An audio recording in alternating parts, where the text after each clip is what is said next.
Autolite, 98,000 Ronald Colman in tonight's presentation of Suspense.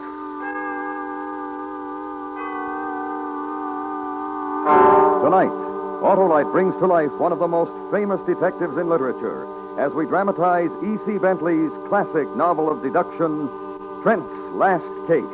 Our star, Mr. Ronald Colman.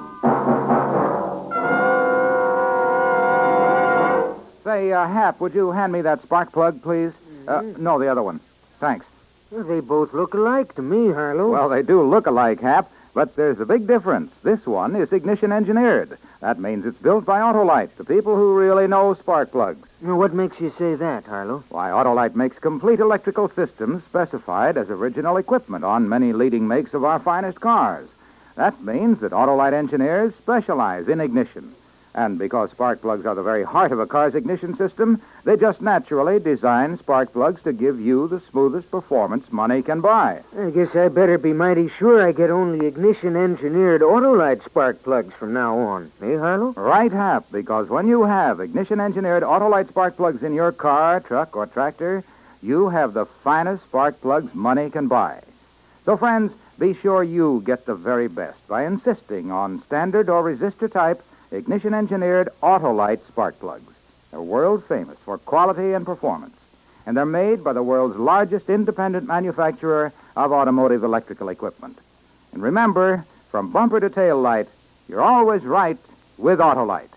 And now, Autolite presents E.C. Bentley's Trent's Last Case, starring Mr. Ronald Colman, hoping once again to keep you in suspense.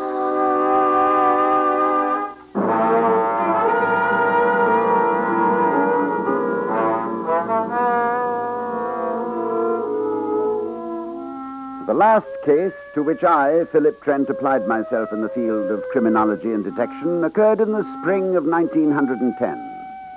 I must acknowledge that the intricacies of the crime were worthy of the brain of Sigsbee Manderson.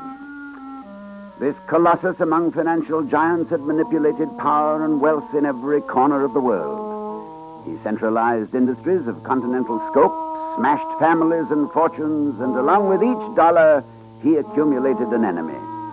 When Sigsbee Manderson was murdered, the world lost nothing worth a single tear.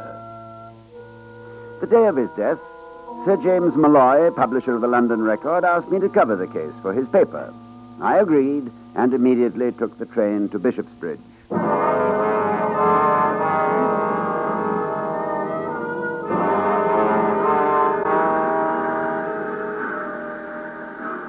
Trent? Philip Trent? Wait for an old man. Why, Mr. Cupples, by all that's miraculous. How are you? Breathless, Philip, breathless. I expected you'd be down to Bishopsbridge to write about the murder. Well, that's rather a colorless way of stating it. I should prefer to put it that I have come down in the character of avenger of blood. To hunt down the guilty and vindicate the honor of society. Families waited on at their private residences. Famous turned your head. This tragic affair will not blend well with your light-heartedness. Ah, now, Mr. Cupples, you have more than a bystander's interest in the case. I have indeed. Come now, you didn't do the great man in. Oh, Mabel Manderson is my niece, and there are some things you will learn which may prejudice you. I wanted you to hear them from me so your good judgment would not be impaired by gossip or malicious tongues. Good. So you can walk to the Manderson place with me. Oh, much too far to walk. I'll take you in my motor car. Oh, now. You will go slowly, won't you? Oh, very slowly. There, you get in.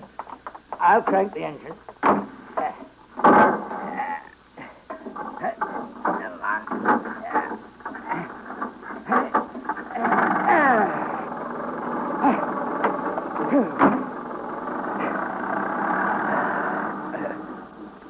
Now, how about your niece? My niece had been married to Manderson for 5 years.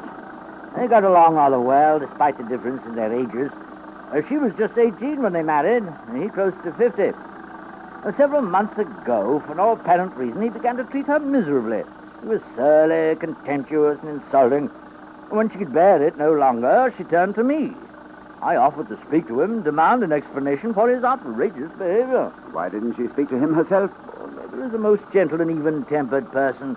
She wanted to avoid a bitter squabble. A rare woman, indeed. I tried to see Manderson for a week. When I finally did catch up with him, I was doubly angry for his shabby treatment of his wife and for avoiding me. And did you get any satisfaction? He refused to discuss the matter. In the presence of witnesses, I'm afraid I made a rather rash statement. I expressed the view that men such as he did not deserve to live. I wouldn't worry about that, Mr. Couples. That opinion seems to be universal. The strange thing is why your niece married Manderson. Here we are. Would you mind opening the gates, please? Oh, no. This will be fine. I'd like to nose around the grounds a bit, unless you want to drive in. No. I'm staying in town. If you should want me, I'm at the Hotel Royal. Well, thank you for the lift, Couples.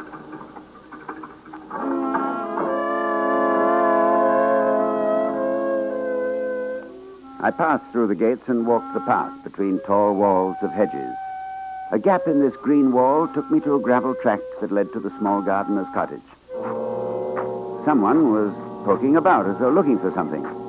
My approach startled the fellow. This is private property. What are you doing here? My name is Trent, and you? John Marlowe. Oh, yes. Secretary to Mr. Manderson, I believe. You seem to have lost something. Perhaps I can help you look. No, I was just hoping I could find something here. Something that the murderer may have dropped. This is where Manderson's body was found. Ah. And have you found anything? No, I really didn't expect to. I've just been so... Upset? Bereaved? Devastated by the master's death? Frankly, no. I'm limp, that's all. I've been up all night, driving. Haven't had any sleep. You should do your driving during the day. Mr. Manderson had sent me on an urgent errand to Southampton just before he was killed. Oh, then you weren't around when the deed was done. I have accounted for myself to Inspector Murch. But now that your employment here has come to an abrupt end, do you plan on leaving Bishopsbridge? Mrs. Manderson has asked me to stay, to clear up various papers and loose ends. Oh, well, then I shall see you about. You shall. Mr. Trent, I would like to offer a suggestion. Snoop around if you must, but leave Mrs. Manderson alone. I've already heard that she is a most fragile creature. But have no worries, Mr. Marlowe. I am gentle as a bird.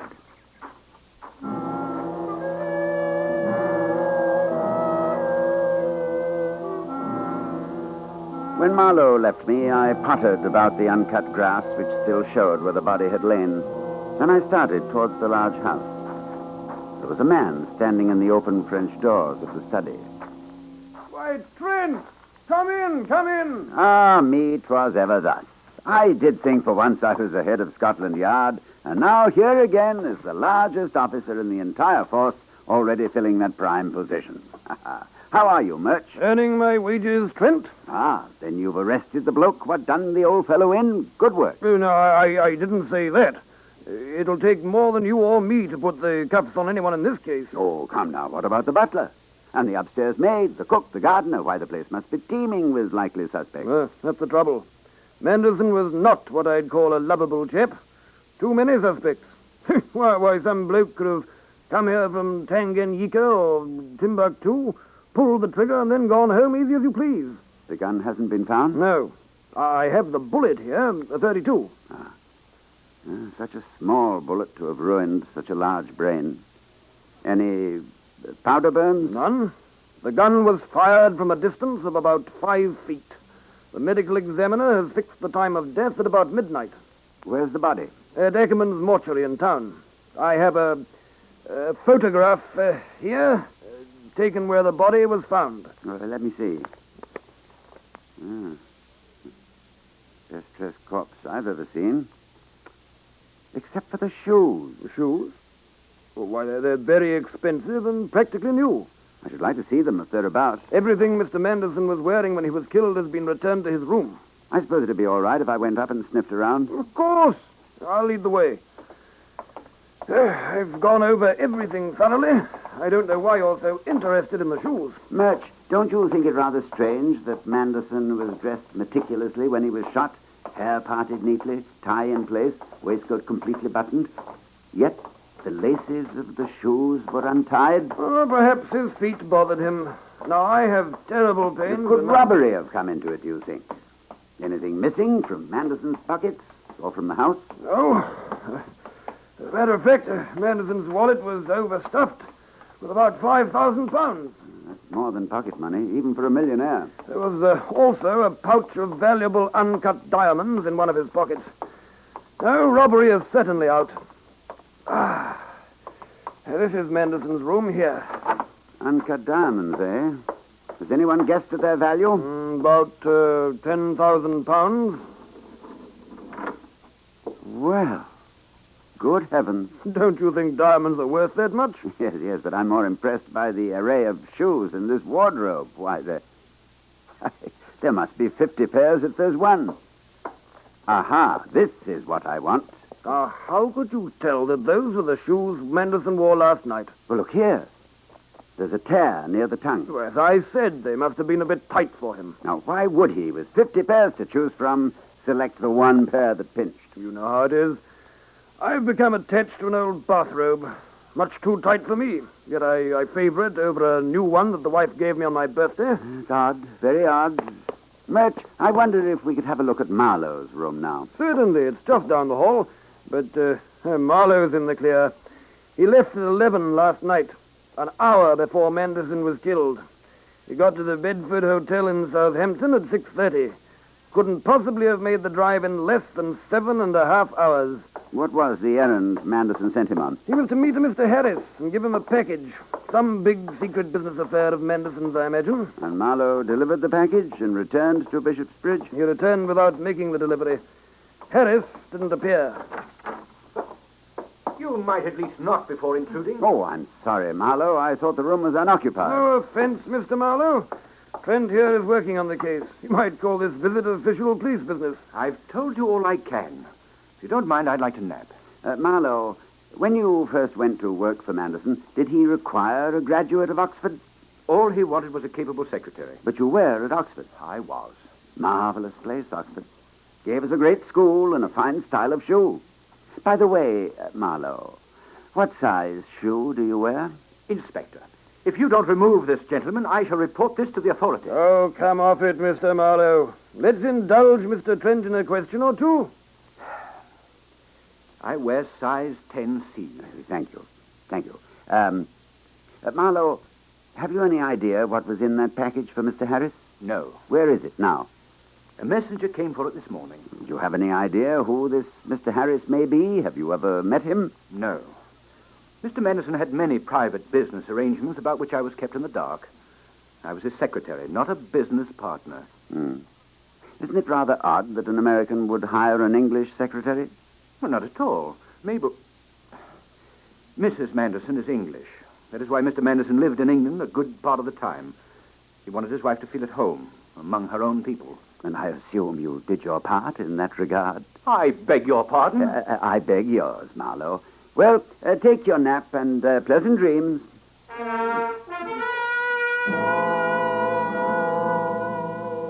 Inspector Murch went off to complete arrangements for the inquest, leaving me alone in this marble mausoleum of a house to wait for Mrs. Manderson. I then sent a telegram to Oxford University and requested an immediate reply to my inquiries about John Marlowe's undergraduate activities. Then I wrote my first dispatch for the London Record, setting forth everything I knew, but keeping to myself those suspicions which, I hope, would soon be confirmed. Since Mrs. Manderson didn't appear, I decided to have another look at the gardener's cottage. But a compelling force turned me instead towards the sound of the sea. Standing at the edge of the cliff, I watched the beautiful movements of water, the wash of a light sea over broken rock. And then my heart seemed to stop. Close to the point where the cliff dropped sheer, a woman of remarkable beauty was sitting, her face full of some distant dream. I knew who this woman must be, Mabel Manderson. She was at once everything that poets and painters have tried to express with pen and brush. Yet this woman, who appeared to be devoid of evil and incapable of murder, This woman, whose husband's death had made her the wealthiest of widows, wore on her lips a faint, yet unmistakable, smile.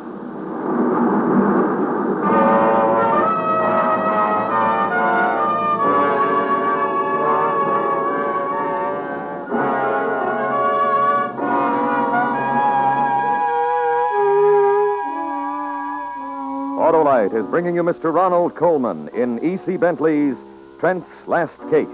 Tonight's presentation in radio's outstanding theater of thrills, Suspense.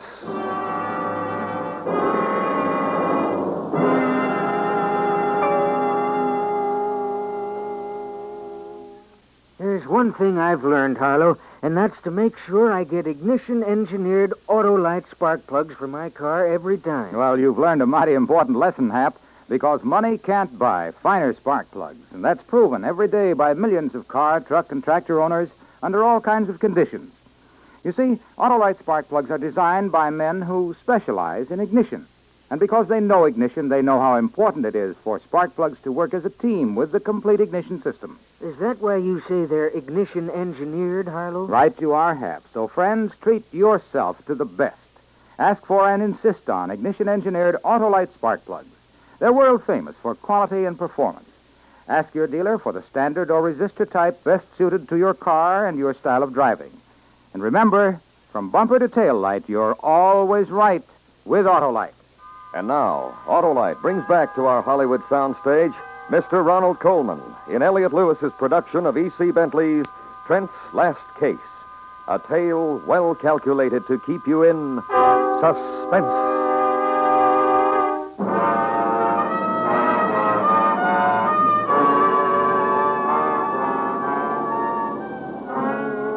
To continue my narration of the peculiar circumstances surrounding the death of Sigsbee Manderson, the last case to which I, Philip Trent, applied myself, the sight of Mrs. Manderson at her sanctuary on the cliff had a most unsettling effect on me. I returned to the house and nervously paced the floor of the study for I don't know how long. When the door opened and my name was spoken, I stared stupidly. Mr. Trent? I am Mrs. Manderson. You are Mr. Trent, I believe. I believe, yes, Mr. Trent. Please sit down, Mr. Trent. I would like to help you in any way I can. Thank you. I'm sorry for inflicting myself upon you at this tragic time, Mrs. Manderson, but I have just a few questions. Last night, did your husband retire at the usual time? Yes, at 10:30. Then, sometime after 11, I heard him move about in his room, which adjoins mine. I called and asked him if anything were troubling him.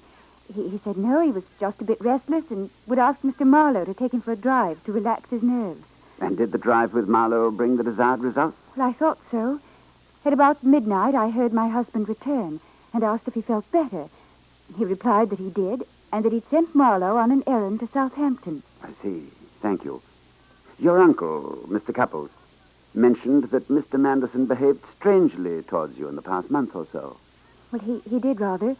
I put it down to the pressure of business that had begun to tell on him. And was he of a very jealous nature? He had no reason to be jealous. There were no quarrels? Differences of any kind? Not quarrels, really. My husband liked to spend money. I never learned to. My needs were modest. I've long feared that the large amount of cash my husband always had on hand was an invitation to burglars. And was he in the habit of carrying a pouch full of diamonds in his pocket? He often bought expensive jewels for me, but they were kept in the safe. Since they were not put to use by me, perhaps he had decided to dispose of them. Of course. I know this must be a harrowing experience for you, Mrs. Manderson, but you do want your husband's murderer brought to justice. I will help in any way I can.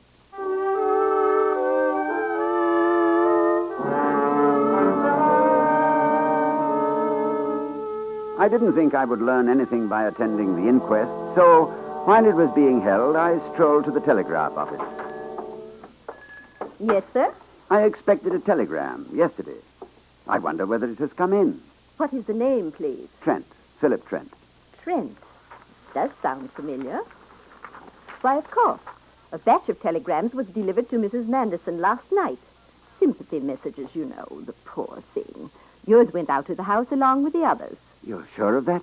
Why, look here, the delivery book. You can see it's signed by the person who received it. Thank you. Thank you very much. The receipt bore a signature in a clear hand. John Marlowe.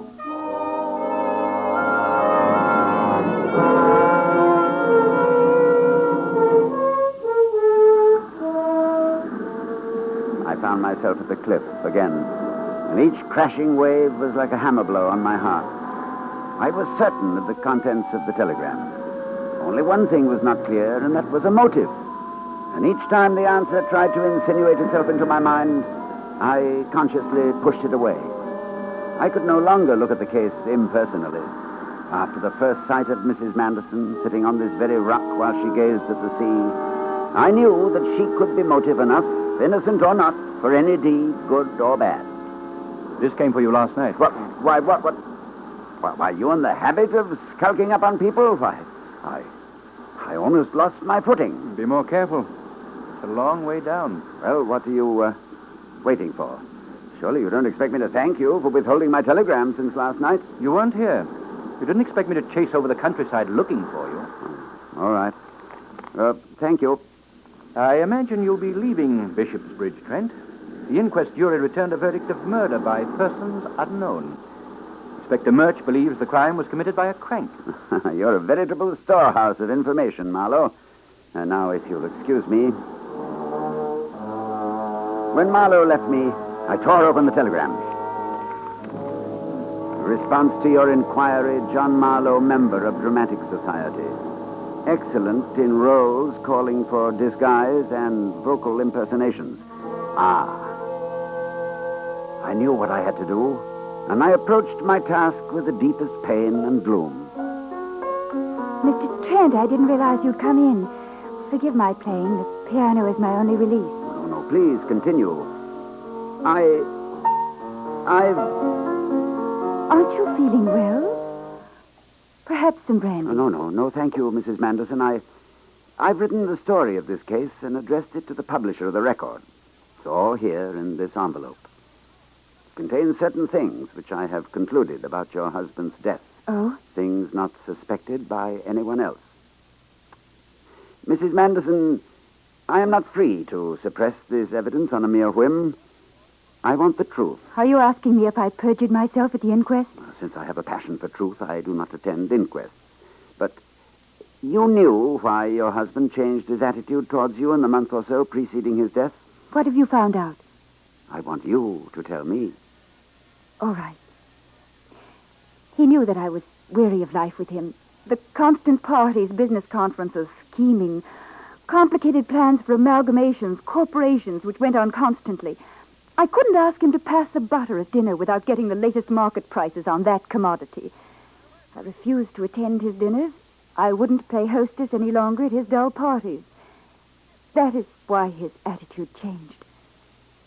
There was no talk of divorce? None. Did you plan to continue living with him? Why do you ask me that? I know that your husband became contemptuous of you because of John Marlowe. There, you have the envelope. Send it to the record or withhold it as you choose. I'm done with this. This is my last case. I watched her trembling hands tear open the envelope and extract the story. The story that told how Marlowe had shot Manderson at 11 o'clock, had impersonated him at midnight, had worn the dead man's shoes to cover up his own footprints, and had been in such haste that he neglected to tie the laces when he returned them to the feet of the murdered man. I dared not guess how deeply Mrs. Manderson was involved in the plot, besides being the motive for it. I wanted to be done with the affair and get as far away as possible from the woman who now stood so near to me. I can't send this off, Mr. Trent. I'm sure you have good reason. The best. You are wrong. Impossible. I can prove that Marlowe masqueraded as your husband. Oh, listen, please. My husband sent Marlowe off to see a man who never existed. In the package addressed to the mythical Mr. Harris was my husband's wallet with 5,000 pounds and the pouch of diamonds. He intended only to wound himself and then have Mr. Marlowe arrested for theft and attempted murder. Like you, my husband suspected there was something between Marlowe and me. There never was. Oh, Mrs. Manderson. When Marlowe started to drive off, he heard the shot and drove back. My husband was dead, a suicide. He realized then what my husband had planned. He replaced the wallet and diamonds in the pockets, then borrowed the shoes for reasons you guessed. They were torn because Marlowe's feet were a little too large for them. But you said you had seen Manderson at midnight. I said I had heard his voice. Marlowe's a good impersonator. He was trying to protect himself and me. Now, Mrs. Manderson, I couldn't have been that far from the solution. You were even further away, Trent. Why, Couples. Manderson was not a suicide. What? I killed him. Well, this is too ridiculous. I was out walking that night. I saw Marlowe drive off. Then I came upon Manderson just as he was about to shoot himself. I tried to stop him. We struggled. And during the struggle, the gun went off accidentally. How could I have been so wrong? I think I know why. Your talents must be better suited to reporting than the detective business. My dear Mrs. Manderson, I couldn't agree with you more. This, I vow, shall be Trent's last case.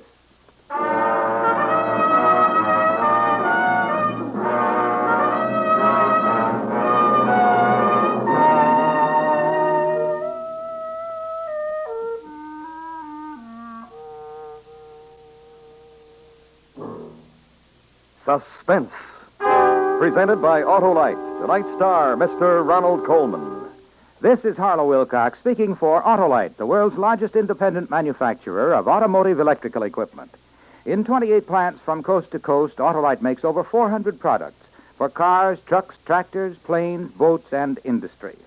These products include dial indicating and recording thermometers, bumpers, die castings, and batteries such as the famous Autolite Stay Full, ignition-engineered Autolite spark plugs, both standard and resistor types, voltage regulators, wire and battery cable, Autolite bullseye sealed beam units, and Autolite original service parts for all Autolite electrical systems. Autolite is proud to serve the greatest names in the industry. So, from bumper to tail light, you're always right with Autolite.